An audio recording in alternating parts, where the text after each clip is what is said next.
Resumed. We now move to questions to the Minister for Economy, and I call Stephen Dunn. Minister.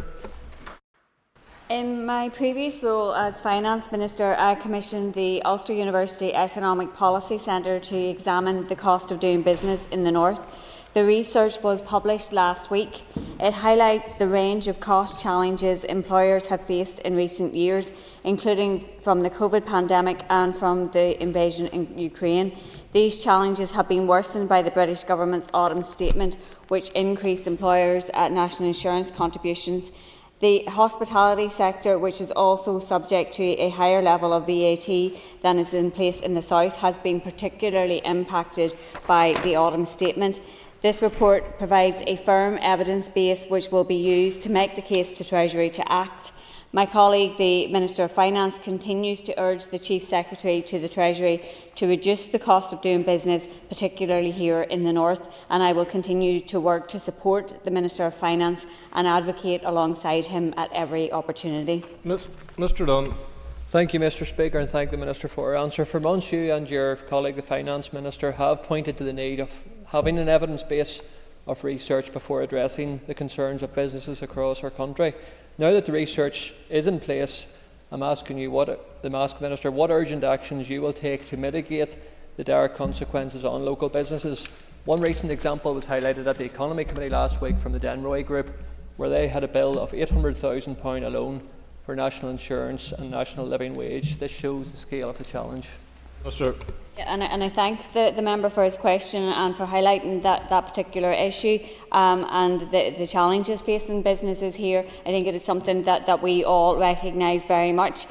He will know, and I have rehearsed this answer on a number of occasions, the Executive doesn't have the financial capability to be able to mitigate against bad decisions that are taken at Westminster that are having a direct detrimental impact on businesses and people here. My department provides a range of support for businesses alongside our partner organisations to help them become more competitive through energy efficiency, innovation, skills and support for exploring new markets. All of those things are really important in terms of improving the competitiveness, but as I say, we will continue to make the case to the British Treasury for the decisions that they can make that will directly impact on businesses here as well.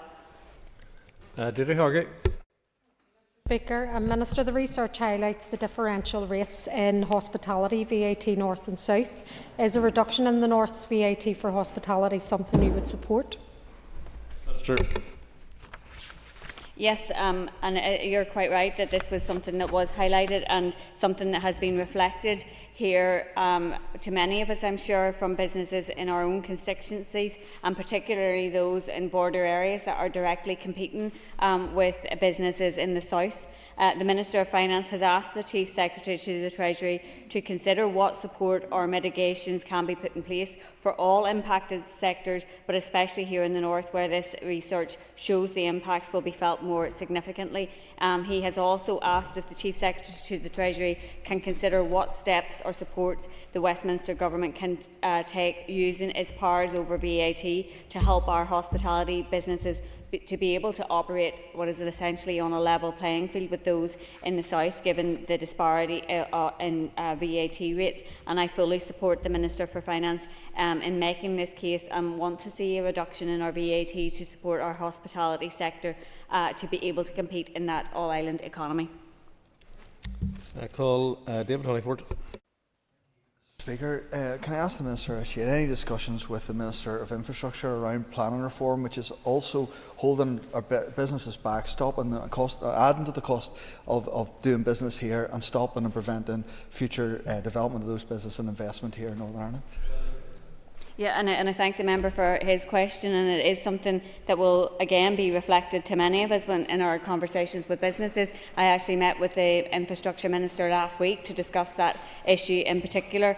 She highlighted a range of initiatives that her department is taking to try and improve and speed up the planning process, and I suppose we would all recognise as well that there are resource challenges there in terms of what you can do with the budget that we do have, but there are steps that can be taken, and she was very clearly reflecting her commitment to do that.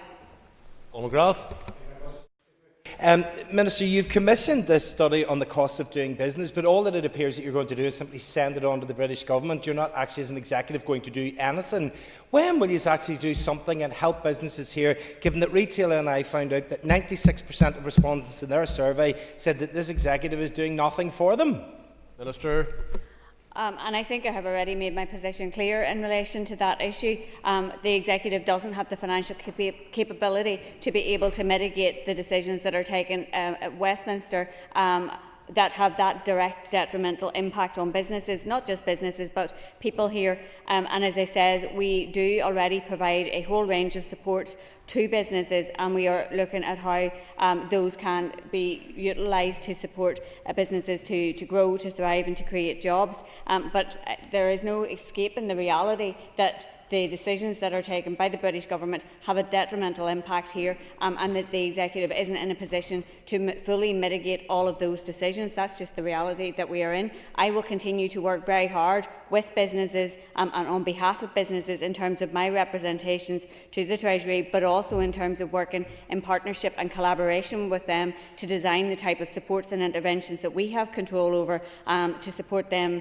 to be able to create jobs and to create a strong and thriving economy. Jan Armstrong. Minister, thank you for your answers so far. Minister, the study outlines a number of key impacts and challenges facing hospitality, as has been alluded to, such as national insurance contributions. It also points out that abolishing 0 hours contracts as part of the Good Jobs Bill may be detrimental. Does the study give you a reason to revisit the Good Jobs Bill?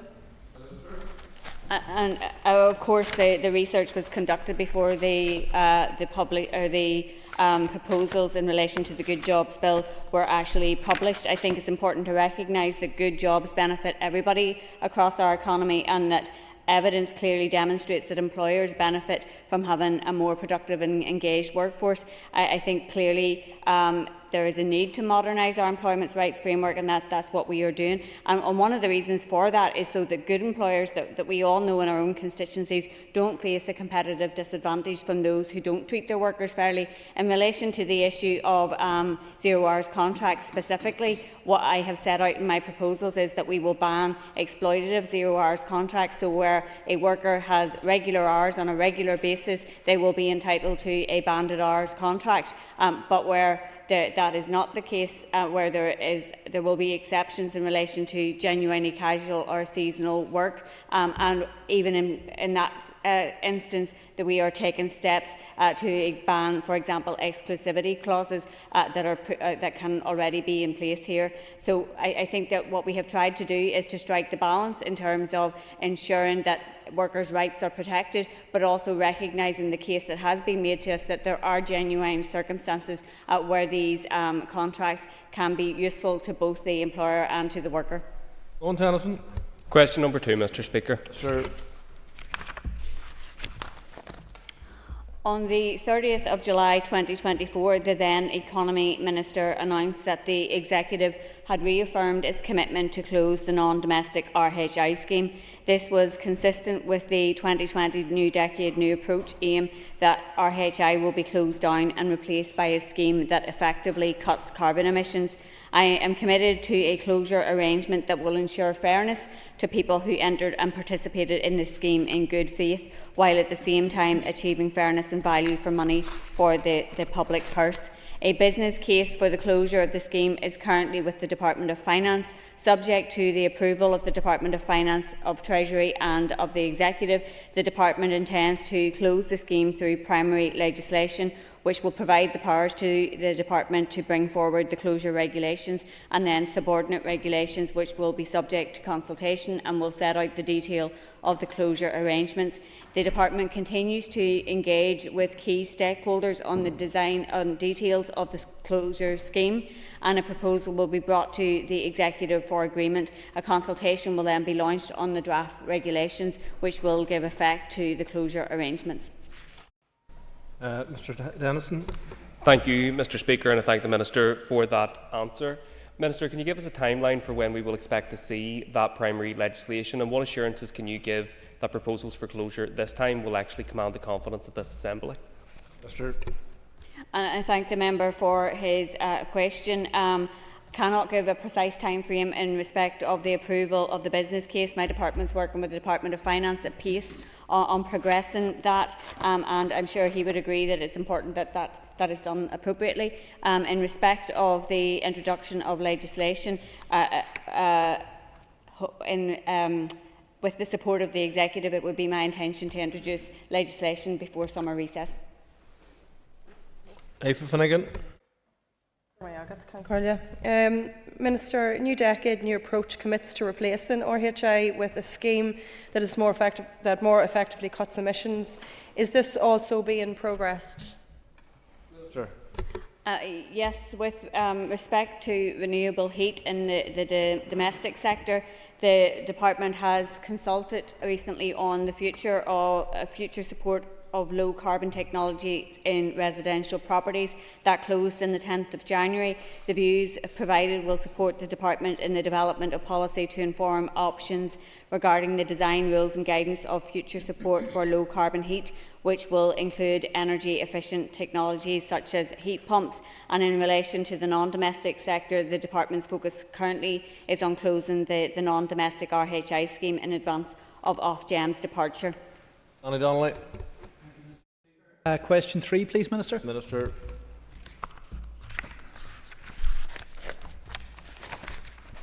The North-South interconnector project is essential to deliver an affordable and renewable energy system across the island.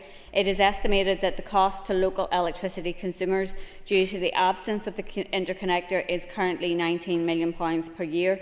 The interconnector will enable an additional 900 megawatts of clean electricity onto the North transmission system and reduce the levels of dispatch down.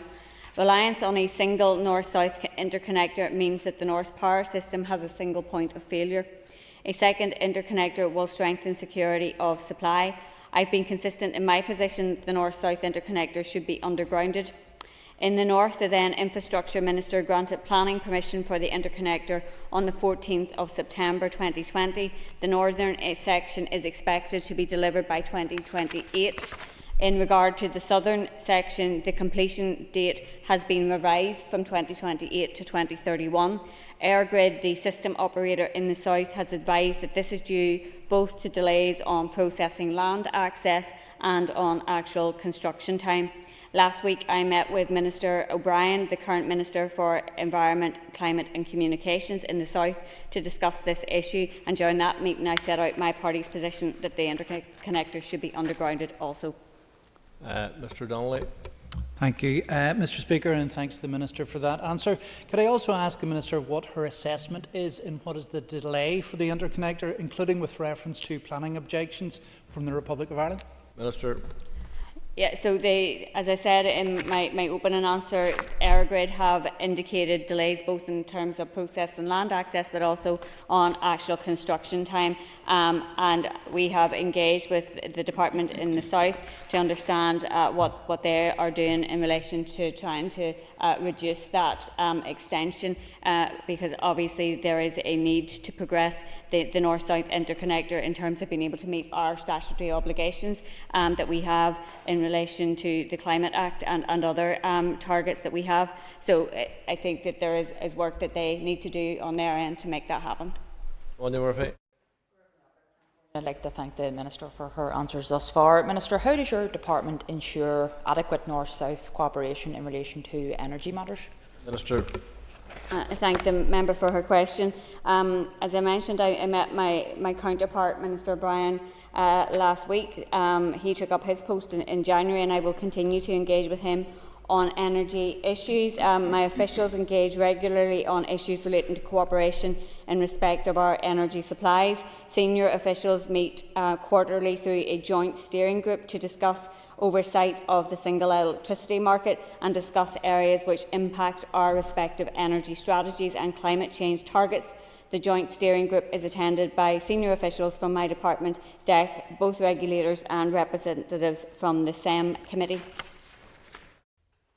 Matthew Till. Minister, I am really confused here. You've just said multiple occasions from that lectern that you think the North-South interconnector needs to be overgrounded. I'm on your website here, your department's website, which makes clear planning permission sought by your department is for an overground north-south interconnector. Are you saying one thing, but while your department is delivering another? I strongly support the north-south interconnector, but your colleague, Mr Darren O'Rourke, TD in the south, appears to object to it. Minister, how can you be taken seriously as an economy minister who's going to deliver critical infrastructure when you say one thing, do another, and contradict yourself in the Assembly chamber? And I don't agree with the member in respect of my comments, because I think I've been consistent in respect of my party's position, and the party has been consistent in respect of that position, which would help secure community buy-in.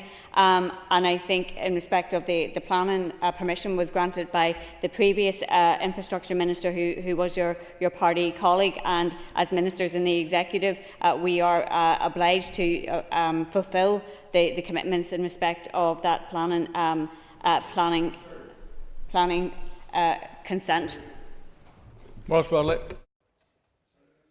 Thank you to the Minister for her answers so far. Minister, are you confident that the necessary infrastructure will be in place to ensure delivery to the North West and the North Coast? Minister.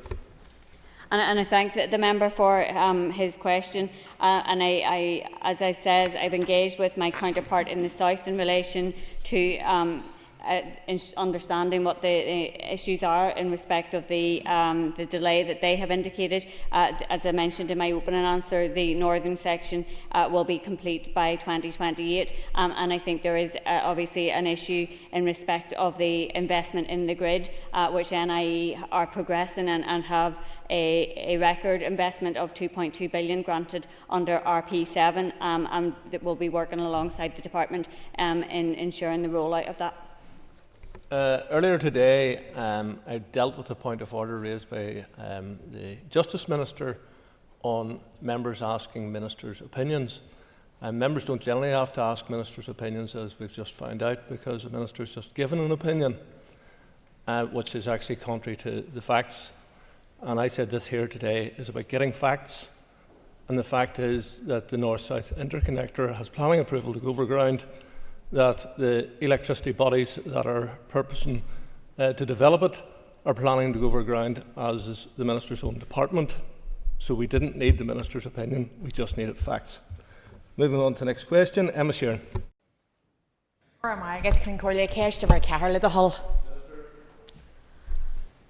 My Good Jobs Employment Rights Bill will deliver the biggest upgrade of our employment legislation since the Good Friday Agreement. It includes proposals to end exploitative zero-hours contracts, enhance protections for agency workers, end abuse of fire and rehire tactics, ensure tips left to workers are passed on to them in full, modernise our trade union framework and make it easier to attain flexible working, and enhance rights to family-related leave, including the introduction of carers' leave as well as neonatal leave and pay. I intend to deliver my proposals through primary and secondary legislation, statutory codes of practice and guidance. The next step is for the Executive to agree the broad policy content of the bill.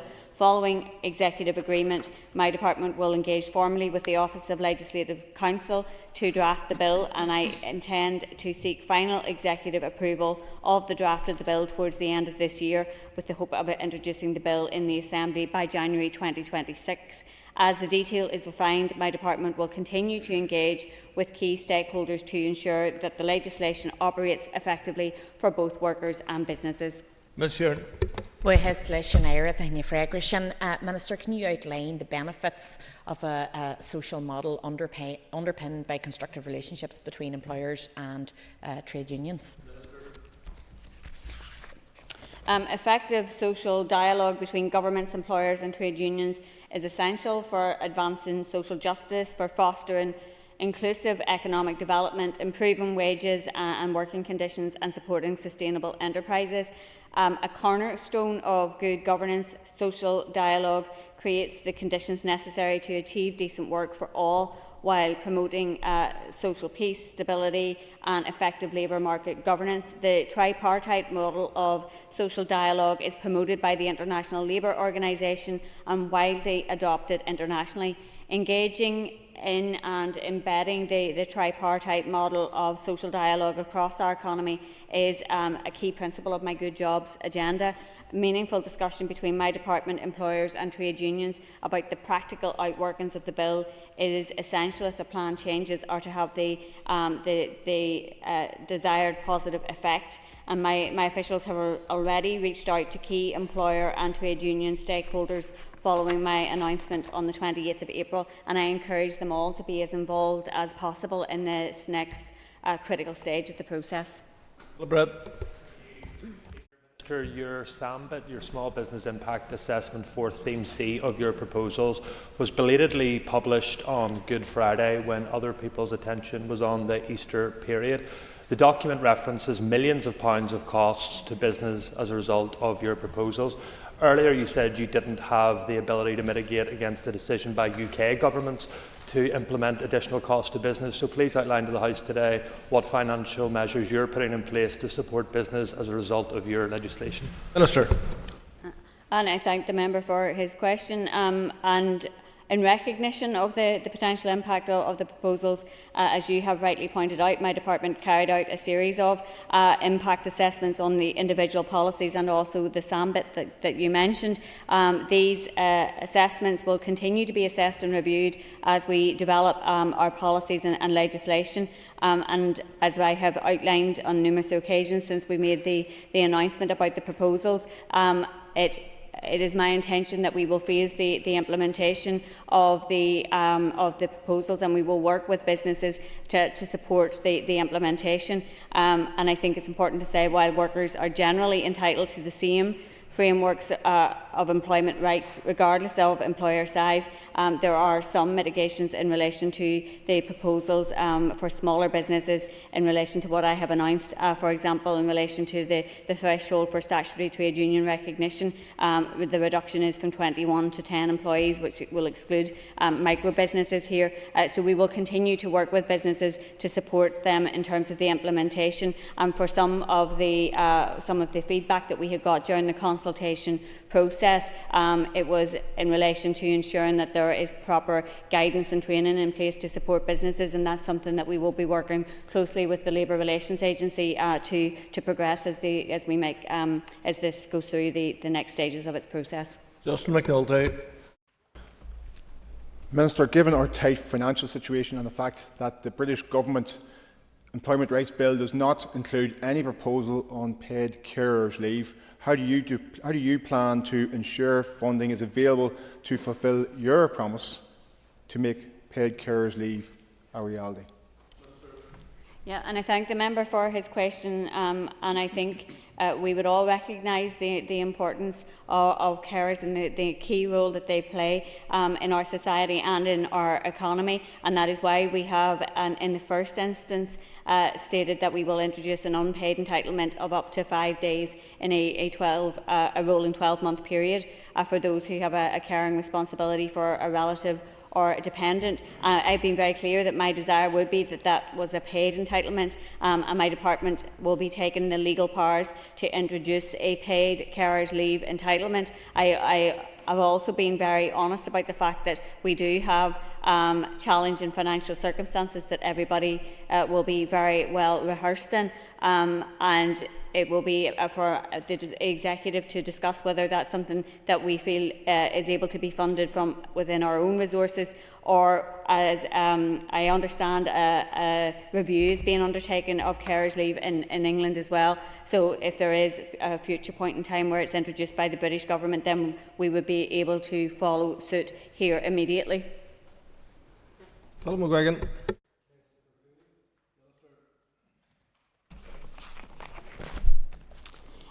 Further education is a critical part of our economic infrastructure, supporting people to achieve their potential and providing the skills needed for our businesses to grow. It is therefore important that further education lecturers are paid appropriately. Consolidated pay increases for lecturers were just 1% in both 2021 and 22 and 22-23. When my predecessor came into post, he committed to work towards parity with teachers. On this basis, he facilitated an 11.2% pay agreement for further education lecturers in 23-24. I am also committed to working towards pay parity, and I've therefore facilitated an offer of 5.5% a pay increase for further education lecturers for 24-25.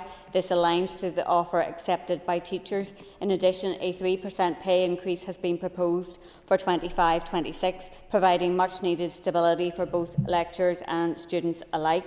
The further education colleges, as employers, are also progressing a range of agreed work streams, including workload, in conjunction with trade unions in the 25-26 academic year. Like all departments, my budget is under severe pressure. However, by working collaboratively with colleges and trade unions, we have been able to facilitate this pay offer for further education lecturers. Mr McGuigan. And I thank the Minister for the update and providing that very useful information in regard to lecturers. Can I further to that ask what's the position and situation in regard to a pay offer for non-teaching staff in colleges?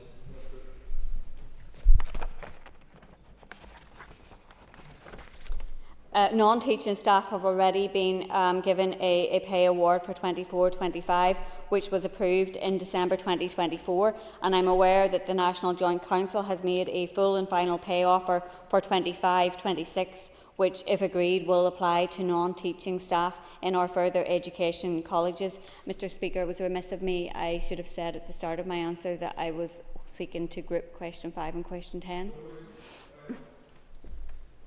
Maurice Bradley. Speaker, and Mr Speaker, the Minister has answered my question, so well done. Okay, Sinead McLaughlin. Minister, do you agree that the current pay offer, while matching the school teachers' percentage increase, does not actually advance pay parity, and therefore the unions regard it as a standstill? Minister. And I thank the member for her question, and I understand that alongside the pay offer that has been made, there is work that is necessary to establish parity issues that remain between teachers and further education lecturers. That's an essential condition within this pay offer that is currently available, and I have made clear that I want to see progress at pace on those issues as well, and I remain fully supportive that further education lecturers receive equitable remuneration. John Dodds. Question 6, please. Minister.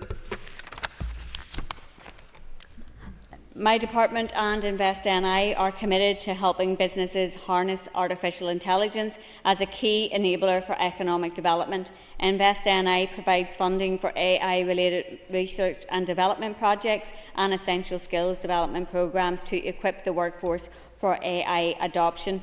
The Artificial Intelligence Collaboration Centre, funded by DFE and InvestNI, offers direct access to expertise and supports practical AI implementation and AI skills. Furthermore, City Deal Innovation Centres under both the Belfast Region City Deal and the Derry City and Strabane Region City Deal provide regional investment in innovation infrastructure. These centres will foster AI application in critical sectors like ICT, advanced manufacturing and life sciences. Further support mechanisms include initiatives like the Digital Transformation Flexible Fund, assisting SMEs with the adoption costs of AI and other digital infrastructure, Digital Catapult NI, connecting firms with AI expertise and accelerating advanced technology uptake, and Go Succeed NI, which runs regular events to help businesses navigate digital transformation, including AI adoption. Together, these measures provide businesses across the North with access to funding, skills, expert guidance and collaborative opportunities to successfully integrate and benefit from AI advancements, boosting productivity and global competitiveness. Mrs Dodds. Thank you, Mr Speaker. And that is a significant list in relation to AI. But can I ask the Minister what assessment her department has made of the impact of AI on the workforce here in Northern Ireland, since it is changing the way we do business and the way we work in a very fundamental way? Minister, briefly, please. And I thank the member for her question. And it is something obviously that is raised with me on a very regular basis by businesses. I think nearly every meeting that I do with businesses, this is raised. The overall impact of AI on the labour market will depend, I suppose, on a range of factors, including the speed of AI adoption, the extent of productivity benefits, whether businesses reduce headcount or redeploy their workforces, and how much and how quickly AI increases demand for labour. And as I mentioned in my opening answer, the AI Collaboration Centre is supporting both the department and businesses in terms of understanding and practical support in terms of the adoption of AI. The topicals, Councillor McLaughlin. Thank you, Mr. Speaker. Minister, last week you refused to rule out an increase in tuition fees.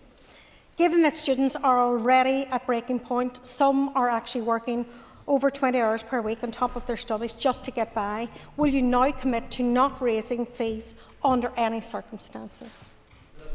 And I thank the member for her question. And first of all, let me say that my perspective, ideally student fees would be zero.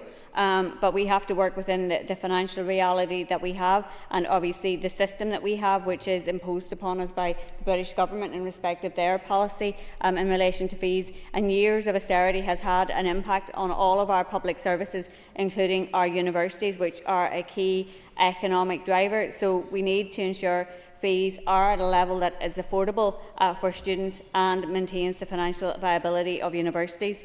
And I think it's important as well to look at the maintenance support that is in place for students, which has not been uplifted in many years. But unfortunately, as I've already outlined in previous answers, the executive is in the position where over the past number of years it's been mitigating against decisions and bad policies that are set in Westminster, and that's the same in relation to student fees.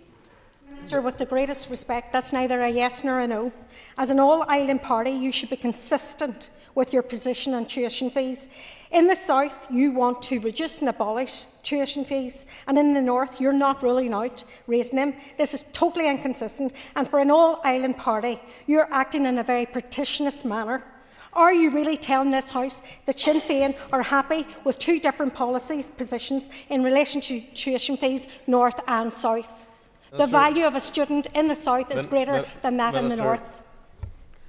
And I think the member has articulated the challenge that we face in relation to partition, which is damaging for everybody across this island. And the reality is that I have the exact same position as my colleagues in the south that I articulated at the beginning of my answer, that from my perspective I would like to see no student fees, but we are not in a reality where we have the financial capability or the fiscal powers that the government in the south has, where we have costed proposals to reduce and to remove student fees. And as I said, we are in a position in the north where we have imposed upon us a system of fees that has been put in place by the Tory government and is being maintained by the Labour government. And what we are trying to do as an executive is ensure that we have a viable economy, a skills pipeline coming through. But from my perspective, what we need to see is proper support for students.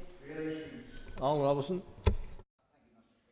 Can I ask the Minister what engagement she has had with her UK counterparts regarding the Heathrow expansion? Minister.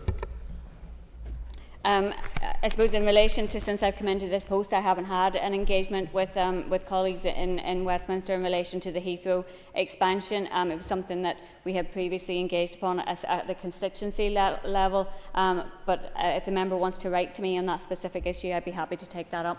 Mr. Robinson. Thank you, Mr. Speaker, and thank you to the Minister for that response. Could she, though, indicate if her department has made an assessment of the potential economic benefits or spin-off opportunities for Northern Ireland, particularly in relation to the former Shackleton site in Ballykelly, which, as she will recall, was to be a logistics hub back in 2019? Minister. Yeah, and I'm familiar, of course, with the proposals that were made at that point in time, and obviously then the COVID pandemic hit and plans changed in respect of many things. I'm happy to engage with the member on this particular issue, and I will furnish him with information from the department. Robbie Butler. the Minister back to the Good Jobs Employment Rights Bill and ask the Minister what the ambition is for increasing the number of disabled people within our workforce. Minister. Yeah, and I thank the member for that question. Ensuring that we have an inclusive workforce is I suppose, a direct outworking of what we're trying to do with the Good Jobs Bill. And there is a number of proposals within it that support that particular ambition, including the right to flexible working, greater right to work-life balance through the right to disconnect. And I think, from my perspective, a key objective is to have that more inclusive economy and workforce, and we are doing other work in relation to those particular aims and objectives, as well as the work along in respect to the Good Jobs Bill. For example, through our skills and training programmes, ensuring that there are opportunities there for people to take up those opportunities to try and reduce the barriers that there are. And we are also implementing a work stream with employers to remove some of the perhaps unnecessary barriers that people face in terms of trying to take up a work opportunity. Mr. Butler. Thank you, Mr. Speaker, and I thank the Minister for her detailed answer. Could the Minister outline, given you'll know the phrase "nothing for us without us," could the Minister detail what consultation has happened with the disabled community in regards to getting the bill to where it is now? So there has been significant engagement with a whole range of organisations. I don't have the full list in front of me at the minute, and I can certainly commit to ensuring that going forward there is also consultation and engagement with disability organisations to ensure that those views are captured in what we are trying to progress. Ciara Ferguson. Thank you, Mr. Speaker. Does the Minister agree with me that public investment in Derry, including the City of Derry Airport, does represent value for money? And yes, I certainly do. I think there's a belief, and one that perhaps would have been prevalent at one point within the civil service, that regional balance isn't an achievable economic goal, and therefore public investment in places like Derry is not value for money, and it would be political in motivation. That's not a view that I share, and that view and belief justified decades of underinvestment and discrimination. In fact, public policy and investment can and do shape geographical balance of economies. My department, as the member will know, is forming local economic partnerships to address the economic barriers in council areas and to help realise the opportunities. We have set Invest NI a target of 65% of investments outside the Greater Belfast area, and are strengthening the agency's local offices. And of course, we are expanding the Magee campus to 10,000 students. We are also investing in the City of Derry Airport, and just to be clear, public investment in small regional airports is common across these islands and across the world, because governments recognise that although they are not often fully commercially viable, the broader economic benefits that they deliver deserve support and merit support. As any credible economist will know, value for money is an assessment of all the social and economic benefits, so promoting regional balance, including in Derry, remains a key, justified and realistic part of my economic agenda. Ms. Ferguson. Thank you, Mr. Speaker, and thank you to the Minister for highlighting the importance of promoting regional balance. The Minister referred to the expansion of Magee, which is a key economic catalyst for the region. Can you explain the benefits of a partnership approach to this critical project? And I thank the member for her question. As she will recognise, a project of the scale that we are talking about in relation to the expansion of Magee requires that everybody works together towards the same objectives, and that can't be done on the basis of excluding anyone. So the task force includes people from the local business community and the community and voluntary sector, from Invest NI, from the council, from the trade union movement, from the Irish government, from my own department, and from the university itself. Everyone is committed to the project and are working collaboratively to deliver the 10,000 students as quickly as possible. Diana Armstrong. And thank the Minister for her answers so far. Minister, can I ask you for an update, please, on the engagement forum you're holding relating to the Good Jobs Bill?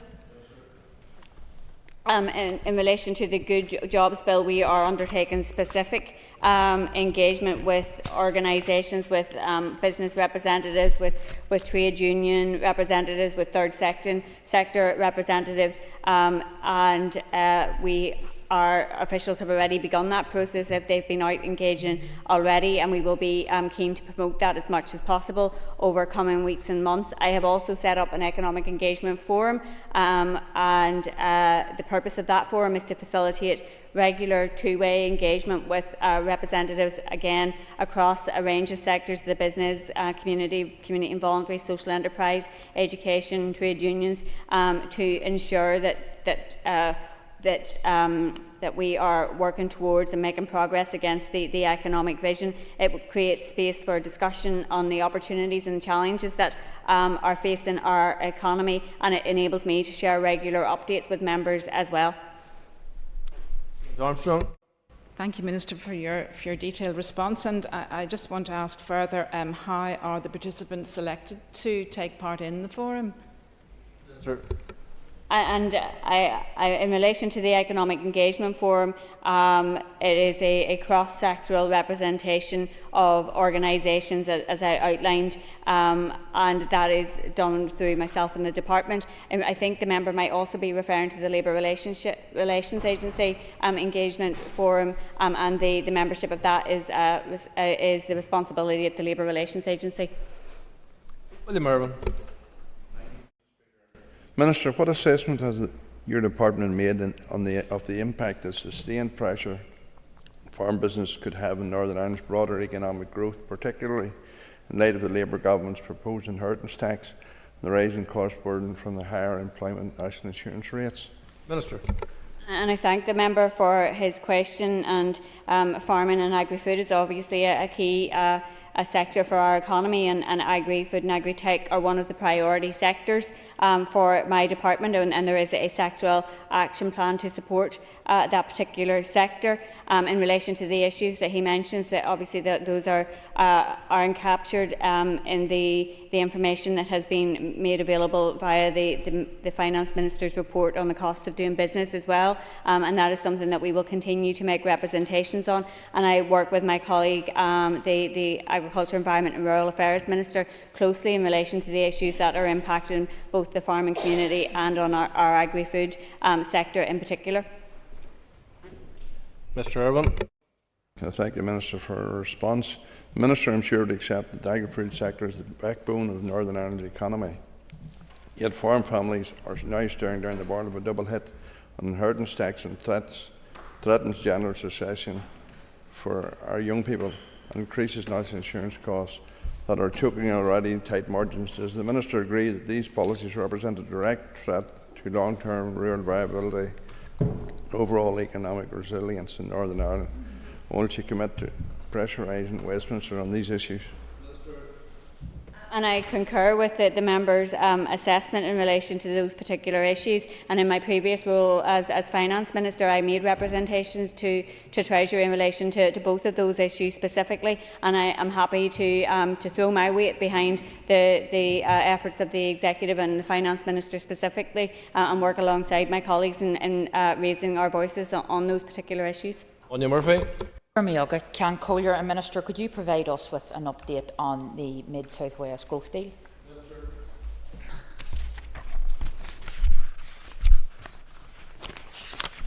The Mid-South West growth deal, as the member will be very well aware, is a key driver of sub-regional economic growth for that region, and presents significant opportunities to scale investment in key areas in the region, which has particular strengths, including substantial investment in a whole programme of decarbonisation projects, which will see increased productivity and job creation for the region. I am committed to the acceleration of the growth deal, and my officials are working closely with partners in the Mid-South West growth deal itself, and are providing support to co-design and develop projects. The deal is targeting December 2026 for the deal signing to unlock the funding, at which point the deal will move into delivery phase. Ms. Murphy. I'd like to thank the Minister for her detailed response, and like to welcome the additional investment coming into the South West. Minister, could you give us an update on the Desert Creek site? Minister. Yeah, my officials have been working closely with Mid-Ulster District Council, with Invest NI and the Policing Board on the sale of the Desert Creek site to Council with a June 2025 target. Successfully developing the Desert Creek site will be a significant opportunity for the region. As such, Invest NI has commenced work on the business case for investment of at least $36.7 million in the first phase of a green innovation park located on the site as part of the Mid-South West Growth Deal. Desert Creek has the potential to stimulate long-term, regionally balanced economic growth and create high-value employment opportunities for the region. The project presents a real opportunity to support the transition to net zero, while also addressing the current regional shortfall in industrial land in that particular area. And my officials in Invest NI are closely supporting Council leads on developing next steps as to what this park can offer and how it is best connected to other such projects in the north. And that brings to the conclusion questions to the Minister for the Economy. Point of order, Mr. Brett. Speaker, just before the close of business before lunchtime, my terminology was corrected by the Principal Deputy Speaker in relation to my misuse